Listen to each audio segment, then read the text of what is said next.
নমস্কার বন্ধুরা, জানেন তো পৌষ মেলা শুরু হয়ে গেছে, 28 তারিখে তো শেষ হয়ে যাবে।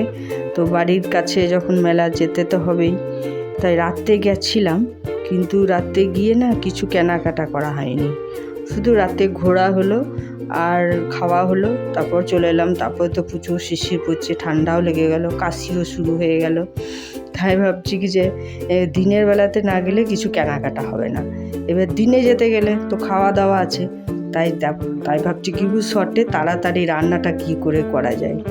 তাই একটা ফুলকপি কেটে আর দুটো আলু কেটে নিলাম, নিয়ে জলে ভাপিয়ে নিলাম, একটু লবণ দিয়ে জল ঝরাতে দিলাম। আর এদিকে আমি 6টা ডিম সিদ্ধ করেছিলাম, সেই ডিমটা ছাড়িয়ে নেবো তাড়াতাড়ি করে, তারপর তেলে নেড়ে নেবো।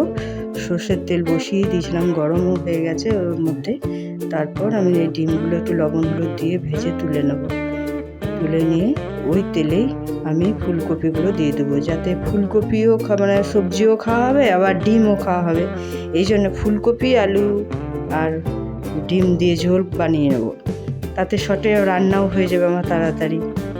এরপর ফুলকপিগুলো আমি তুলে নিলাম আর একটু তেল দিলাম, একটু তেলটা কমে গেল বলে।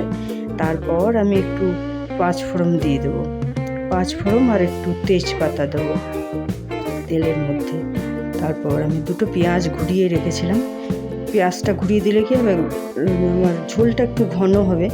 তাই পেঁয়াজটা ঘুরিয়ে রেখেছিলাম, সেটা তেলের মধ্যে দিয়ে একটু নেড়ে নিলাম। তারপরেই দিয়ে দিলাম একটু আদা রসুনটা করেই দিয়ে দিলাম একটু লবণ, একটু চিনি।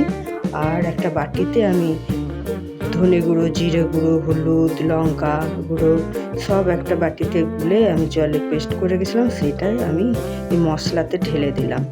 দিয়ে মশলাটা ভালো করে কষিয়ে নিলাম। তারপরেই এবার ফুলকপি আলু ভাজা ছিল সেগুলো দিয়ে দিলাম, দিয়ে আরও একটু কষালাম।